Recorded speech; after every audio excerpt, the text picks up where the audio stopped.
Assalamualaikum warahmatullahi wabarakatuh. Kembali lagi pada video pembelajaran aplikasi komputer akuntansi yang sudah masuk ke pertemuan 10 pada video kali ini. Ya, kita lanjutan dari pertemuan sebelumnya, dari pertemuan 9. Jadi untuk studi kasus perusahaan jasa ini hanya 2 pertemuan aja ya, di pertemuan 9 dan pertemuan 10. Nanti di pertemuan 11 kita membahas studi kasus baru yang memang benar-benar jasa dan dagang. Di pertemuan 12 nanti kita membahas tentang studi kasus sertifikasi Zahir Accounting yang akan teman-teman semua hadapi biasanya setelah akhir semester ya, di bulan Juli atau Agustus. Nah, sekarang kita masuk ke pertemuan 10, lanjutan dari yang kemarin. Kemarin kita udah bikin sampai saldo awal, akun, piutang, dan hutang. Nah, sekarang kita masuk ke transaksinya. Transaksi di sini lebih banyak ke jasa, terus ke buku besar, lalu ke penjualan, pembeliannya tidak ada, penjualannya penjualan jasa, lalu ke kas bank. Ya, untuk laporannya nanti yang disajikan hanya laporan neraca saldonya aja. Oke, kita masuk ke transaksi yang pertama. Di sini transaksi yang terjadi selama bulan Januari 2020. Transaksi dibayar di muka untuk sewa kantor. Ini 12 juta rupiah. Berarti kita masuknya ke dalam kas keluar di sini karena sudah jelas di modulnya kas bank lalu kas keluar dibayarkan kepada Bapak Rojali. Nah, Bapak Rojali ini kita bikin data baru ya. Berarti ini kita kas bank dulu lalu kas keluar. Di sini keterangannya untuk Bapak Rojali itu adalah vendor. Berarti kita bikin data baru ya untuk vendornya. Terakhir V03 berarti ini adalah V04. Ini Bapak Rojali. Oke, kalau sudah kita rekam aja. Lalu nomor ceknya di sini kita sesuaikan CD01 tanggalnya 4 Januari 2020.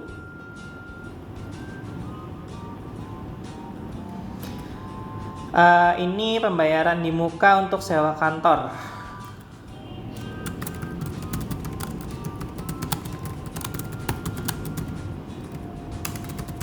Masa 5 Januari 2019 sampai 5 Januari 2020. Sampai dengan 5 Januari 2020. Oke, gini aja ya, melalui Bank BCA. Bank BCA-nya di atas.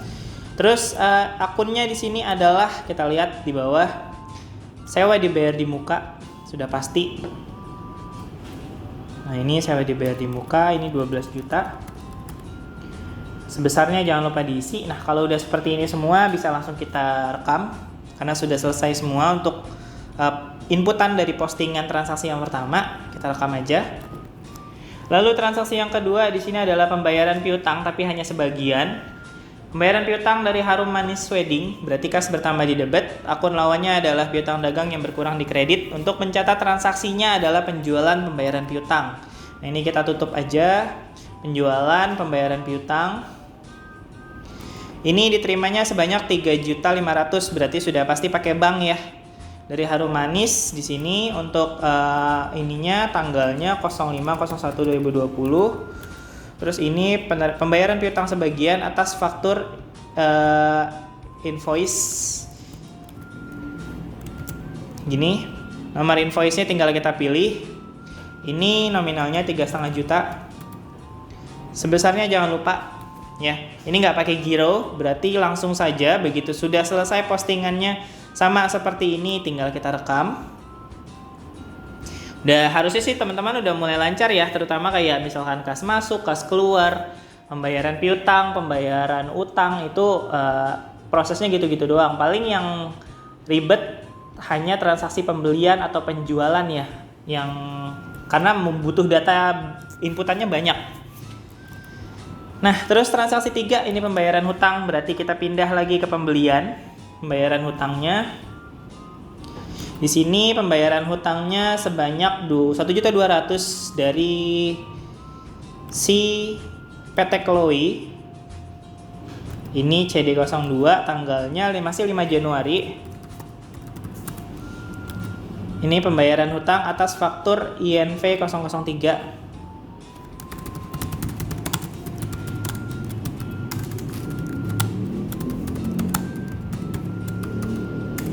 NV03. Oke, nomor invoice-nya kita pilih. Dibayar semua ya, langsung lunas. Nah, ini langsung kita klik aja di sini. Jumlah dibayarnya nggak ada yang diubah. Kita lihat sudah sama atau belum. Kalau memang misalkan sudah sama seperti di modul seperti ini, baru kita tinggal klik rekam. Penerimaan bunga bank di sini, penerimaan bunga bank dari Bank BCA. Ini kodenya adalah O001, berarti dengan tipenya other nanti untuk data nama alamatnya sebesar 1.110.000. Untuk catat transaksinya kas bank lalu kas masuk. Di sini tinggal kita bikin ya. Di sini baru tipenya dia other karena dia dari Bank BCA.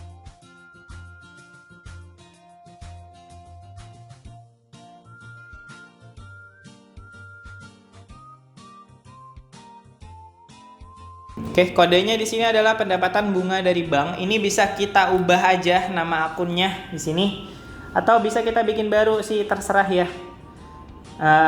Kita mau bikin baru silakan. Misalkan kita buat baru, tapi dengan kategorinya ini adalah pendapatan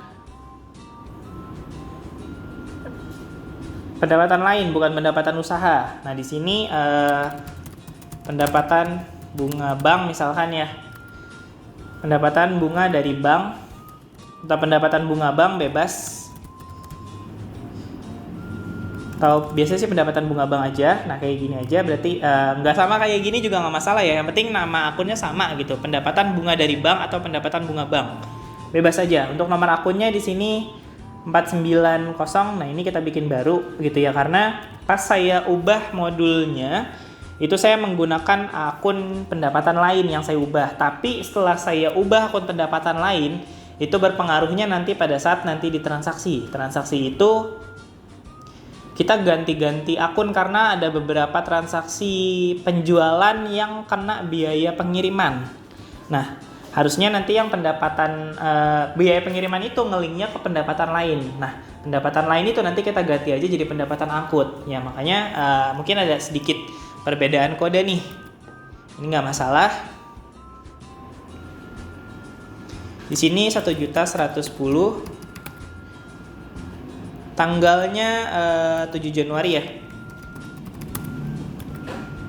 Ini sudah benar penerimaan bunga bank. Oke, kalau sudah sama seperti ini, silakan direkam.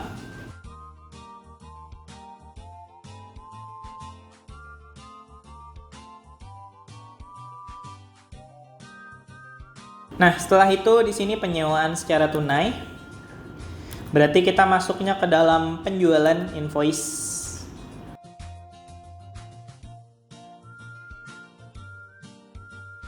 Lihat pelanggannya di sini adalah Purnama Wedding. Kalau belum ada, kita tambah baru.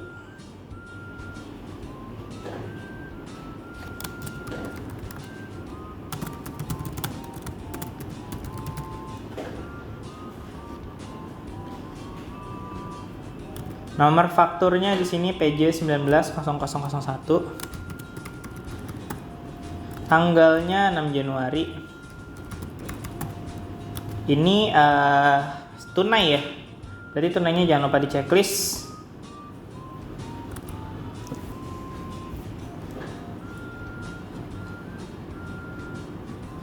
Dan jasanya juga di checklist karena ini jasa. Nah, bedanya sama yang kemarin Kolina Cake ya. Kalau Kolina Cake kan jasanya kita nggak checklist ya, tapi kita disuruh milih kode barang. Sedangkan di sini kita nggak ada kode barang. Nah, kalau jasanya kita checklist, di sini kita isi deskripsi pesanannya apa. Ini adalah gaun pengantin mempelai, tapi kan di sini ada kodenya gitu loh. Kalau ada kode kayak gini, boleh diisi di deskripsi. Ya, kita masukin aja nggak masalah kodenya, lalu nama barangnya apa. Sini kita masukin dulu G011906 kalau nggak salah. Gaun pengantin mempelai wanita ekor panjang model Sabrina. Kita sambung aja ya.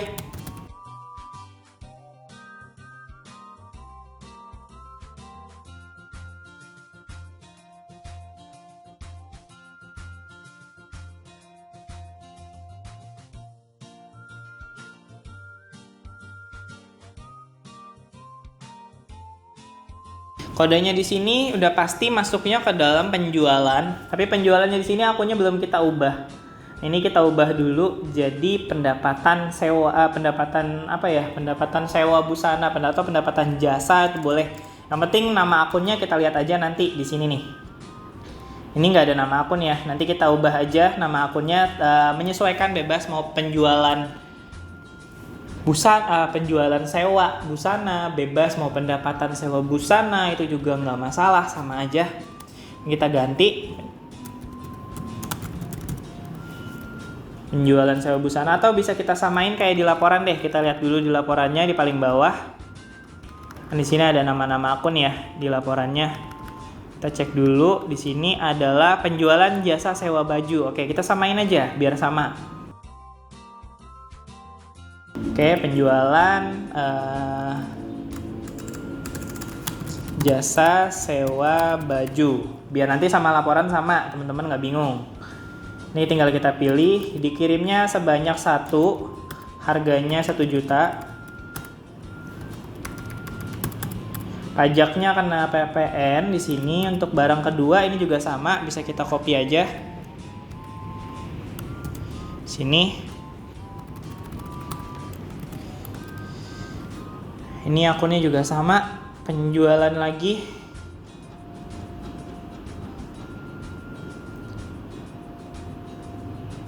Satu, di sini harganya beda 850. Ya, jadi walaupun namanya sama gitu kan, terus akunnya sama tapi harganya beda, itu tetap harus dibedain, nggak bisa disamain gitu ya. Terus tanggal pengirimannya nanti di tanggal 6 Januari. Salesman-nya di sini adalah Sofi. Oke, ini ada biaya antar 150. Nah, yang tadi saya bilang itu biaya antar itu kalau misalkan kita klik ya, pendapatan lain. Nah, pendapatan lain ini bisa kita ganti jadi pendapatan angkut. Di sini. Pendapatan angkut. Oke, kita lihat. Sudah jadi pendapatan angkut.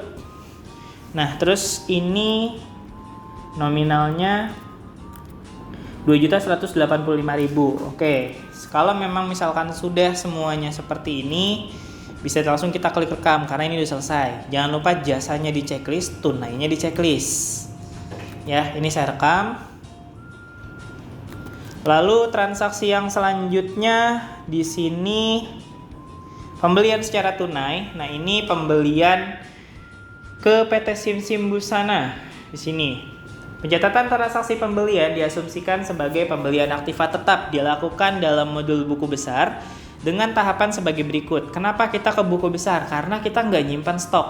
Ya, dianggapnya busana itu adalah aktiva karena kita cuma nyewa-nyewain aja. Beda sama Colina Cake kemarin.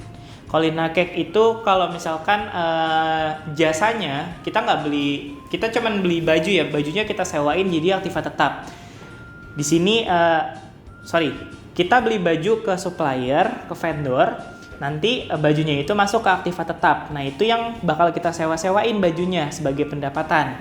Kalau Colina kemarin kita cuman bikin data barangnya, tapi dia nggak masuk ke dalam aktiva tetap. Kenapa? Karena kita bakal ngejual kue-kuenya itu yang jenisnya jasa kalau misalkan ada pesanan aja. Kalau nggak ada pesanan ya udah gitu loh, kosong. Nah, di sini kita ke buku besar, jurnal umum di sini. Lalu sesuaikan akunnya seperti ini, PB 19002. Terus tanggalnya 18 Januari 2020, ini pembelian gaun dengan kode G11901 dan G11905.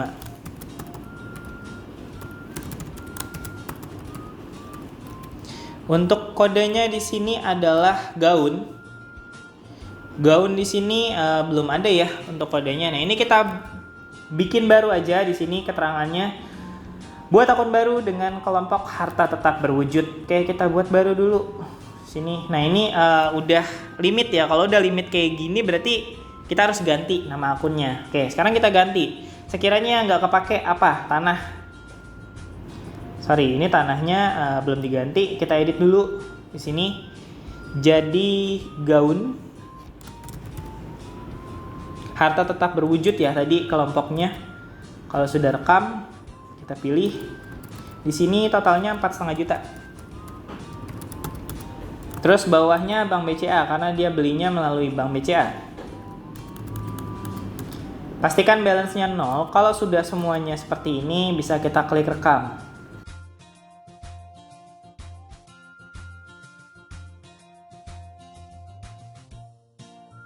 Lalu transaksi selanjutnya, pembayaran parkir dan bensin. Di sini kas keluar. Kita ke kas keluar di sini. Bayarnya lewat apa nih? Kita lihat dulu. Bank BCA. Di sini nggak ada keterangannya ya. Pembayarannya lewat apa? Cuman tentukan akun kas yang digunakan. Tapi kalau sesuai dengan tadi yang ketentuan perusahaan di awal di bawah 1 juta itu melalui kas. Nah, di sini melalui Bank BCA. Nah, terserah teman-teman jadinya maunya gimana, mau ikut ketentuan atau enggak. Kalau mau ikutin modul silakan gitu. Kalau mau ikut ketentuan silakan. Kalau mau ikut modul nanti hasil akhirnya akan seperti yang ada di modul karena di modul menggunakan Bank BCA. Nah, di saya ini menggunakan atau kita samain aja ya biar sama seperti di modul Bank BCA juga. Ini ke Syamsul. Kita cari Syamsulnya. Kodenya di sini CD03 10 Januari 2020. Pembayaran bensin dan parkir.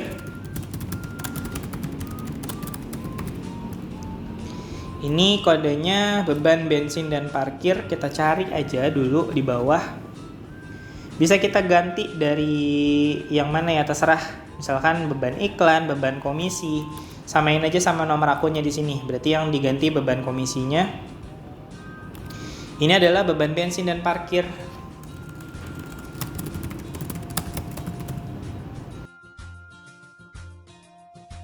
Kalau sudah kita oke. Di sini 150.000. Oke, kalau sudah seperti ini tinggal direkam. Transaksi selanjutnya penyewaan secara kredit. Ya, dan ini juga ada uang mukanya. Berarti kita ke penjualan, kita input dulu uang mukanya. Uang mukanya di sini sebanyak, ini masuknya ke kas ya, bukan kas kecil ya. Pelanggannya dari Sisil Wedding. Sisil Wedding nggak ada, kita buat baru.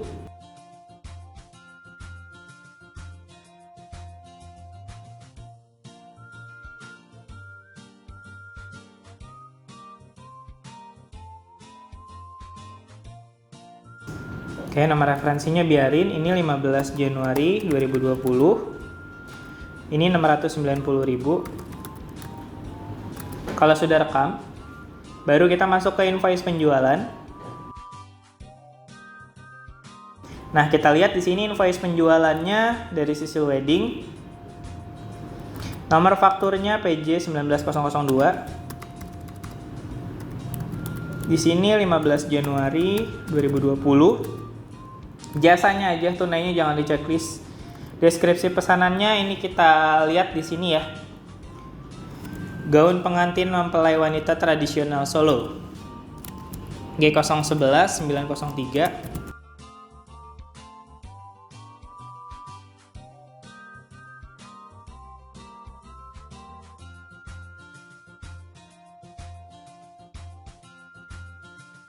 Oke, kodenya ini sudah pasti masuk ke dalam penjualan ya. Penjualan yang tadi, penjualan jasa sewa. Dikirimnya sebanyak 1, harganya 750. Pajaknya kena pajak di sini. Terus yang kedua, ini tradisional Jogja.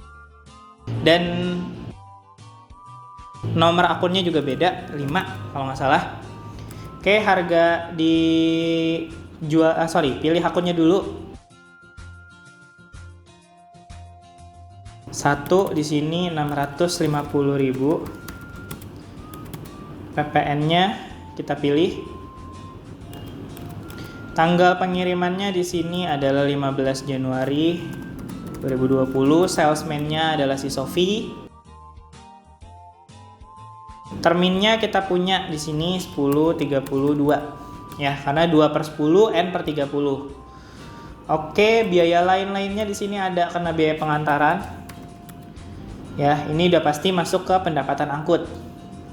Nah, lalu kalau sudah, ini kita masukin uang mukanya.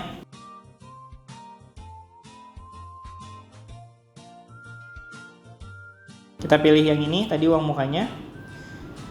Oke, setelah semuanya sama seperti yang ada di modul seperti ini, ya, ini juga kayak gini, baru kita klik rekam.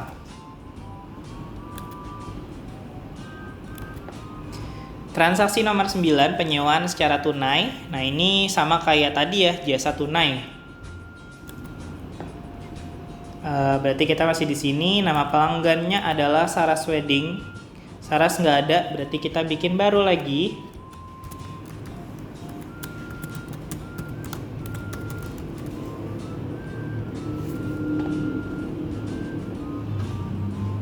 Oke, nomor fakturnya PJ 19 3, tanggalnya 16 Januari 2020. Jasa tunainya jangan lupa di checklist di sini. Ini tunai kan ya? Oke, penyewaan secara tunai.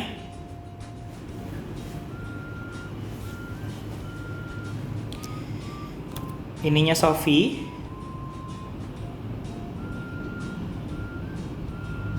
Deskripsi pesanannya itu adalah G011906. Gaun pengantin mempelai wanita ekor panjang model Sabrina.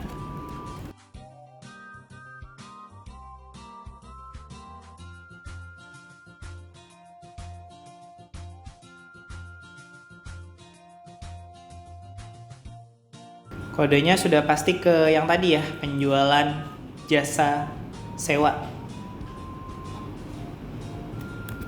Ini dikirimnya 1.850. Pajaknya kena. Terus biaya pengantarannya ada. Lalu di sini marketingnya si Sofi. Tanggal pengirimannya jangan lupa samain aja. Oke, kalau sudah semua seperti ini, silakan tinggal diklik rekam.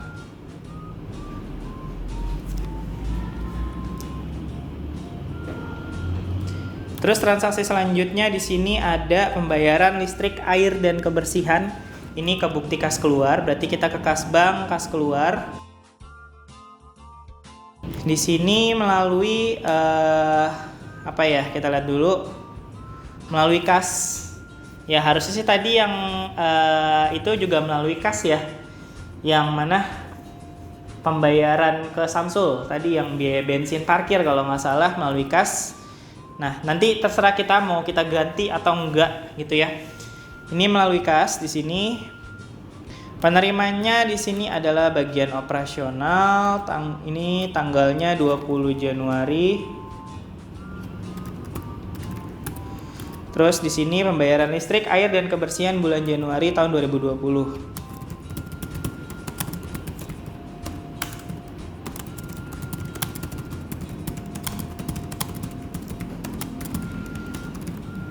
Kodenya di sini beban listrik, air, dan kebersihan. Kalau nggak salah di sini itu kode bebannya misah-misah ya. Jadi tinggal kita jadiin satu aja. Beban listrik, air, kebersihan.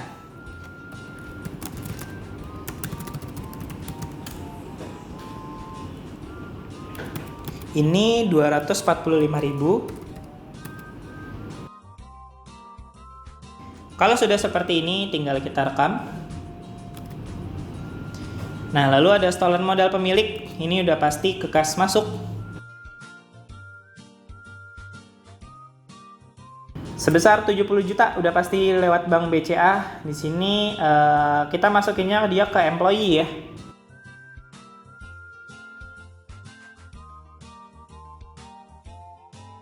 Ini Bapak Ardi Wiharja.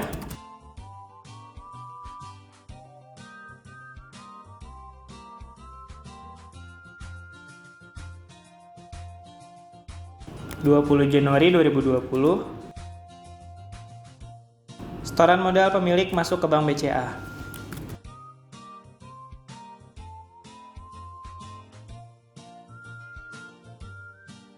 sini udah pasti ke modal di store ya.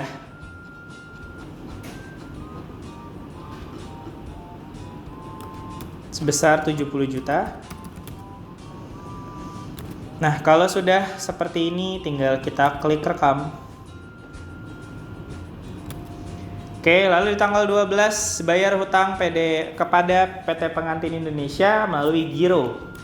Berarti ini adalah pembayaran hutang ke PT Pengantin Indonesia di sini tanggal 21/01/2020 sebesarnya nanti ini invoice-nya tinggal kita pilih 3,5 juta ya. Lalu gironya jangan lupa di checklist. Untuk gironya sendiri itu ada di tanggal 28 Januari, ini BG 0013. Nah, kalau udah seperti ini tinggal kita rekam. Gironya jangan lupa di checklist ya. Kita rekam, baru masukin nomor gironya. Di sini adalah 2801/2020. Kita lihat di sini. Sama ya, 28 Januari 2020. Kalau udah di oke, ingin merubah tanggal transaksi? Tidak. Oke, selesai untuk transaksi gironya. Ini transfer kas ke bank. Tanggal 25 Januari terjadi penyetoran uang tunai dari kas ke bank sebesar 2,5 juta. Berarti kita ke kas bank lalu transfer kas. Dari kasnya ke bank di sini ya. Lalu di sini tanggalnya itu 25 Januari 2020, referensinya biarin aja. Sebesarnya di sini adalah 2.500.000. Oke, transfer kas ke Bank BCA. Kalau sudah ini kita rekam. Oh, ini tahunnya ya, lupa saya. Kita pakein strip. Oke, 25 Januari, kalau sudah kita rekam. Nah, terakhir transaksinya adalah lakukan tutup buku bulan Januari. Ini kita tutup buku agar terbentuk jurnal penyusutan secara otomatis dan terbentuk laporan Januari 2020. Nah, sebelum tutup buku tadi yang kas keluar ya kalau nggak salah tuh si Samsul ini mau kita ubah nih jadi pakainya kas ya. Tadi sesuai kesepakatan nanti kita ubah menjadi kas karena sesuai dengan ketentuan perusahaan yang di awal dia berubah menjadi kalau nominal di bawah 1 juta inputannya melalui kas. Oke, ini kita rekam aja. Di sini misalkan perubahan akun bank yang digunakan. Posting. Oke. Berarti ini sudah pakai kas ya harusnya di sini. Nah, oke, sudah aman. Baru kita tutup bukunya tadi. Tutup buku akhir bulan di sini. Backup data ya. Ini yang tidak kita checklist hanya bagian bawah, proses. Pastikan tidak ada user lain, iya. Lalu ini iya juga. Oke, karena ini saldo akhir persediaan, kita nggak punya persediaan ya, jadi aman. Oke, dan ini sudah selesai untuk tutup bukunya. Nah, selanjutnya kita cek laporannya di sini. Untuk laporan, kita cek yang di neraca saldo aja. Kita pilih yang di bulan Januari 2020. Kita langsung lihat nominal labanya ya di sini. Bukan nominal laba, saldo akhirnya 183 juta. Ini 81 dan sedangkan di sini 82. Lalu di sini 259, 609, 583 transaksi bulan ini. Berarti ada miss sekitar berapa ratus ribu ya. Itu jadi antara ini dan yang tadi mungkin missnya bisa kita lihat antara nggak masukin PPN atau nggak masukin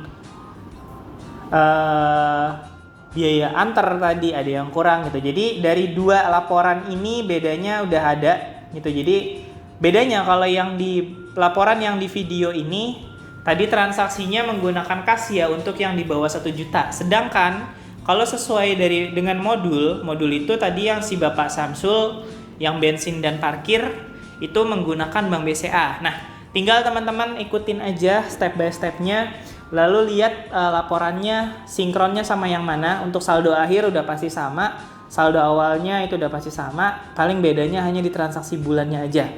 Jadi lihat teman-teman semua sama dengan yang ada di modul atau dengan yang ada di video. Ya, kurang lebih prosesnya sama semua. Mungkin kalau saya ada yang miss, saya mohon maaf. Berarti salah satu dari ini harusnya ada yang benar. Ya. Baik, cukup untuk video pertemuan 10 kali ini, hanya seperti itu aja. Singkat ya untuk perusahaan jasa karena nggak terlalu banyak yang dibahas. Nanti kita masuk ke pertemuan 11 tentang studi kasus perusahaan jasa mandiri. Nah, ini ada jasanya, ada harta tetap, lalu di sini ada kelompok produknya. Ini ada barang yang dipakai, yang digunakan itu apa. Jadi kurang lebih hampir sama seperti Kolina yang kemarin. Ya. Jadi nanti kalau teman-teman pada saat sertifikasi atau bikin tugas proyek akhir, itu wajib ada jasanya kayak gini. Terserah jasanya mau dimasukin ke dalam bentuk produk atau deskripsi seperti yang ada di studi kasus pertemuan 9 dan 10, itu bebas. Oke, jika ada penyampaian saya yang kurang dimengerti ataupun salah, saya mohon maaf. Silakan ditanyakan langsung saja di kolom komentar atau via WhatsApp. Saya akhiri untuk video kali ini. Selamat belajar teman-teman semua. Sekian dari saya, wassalamualaikum warahmatullahi wabarakatuh. Kita ketemu lagi di video selanjutnya untuk pembahasan studi kasus pertemuan 11.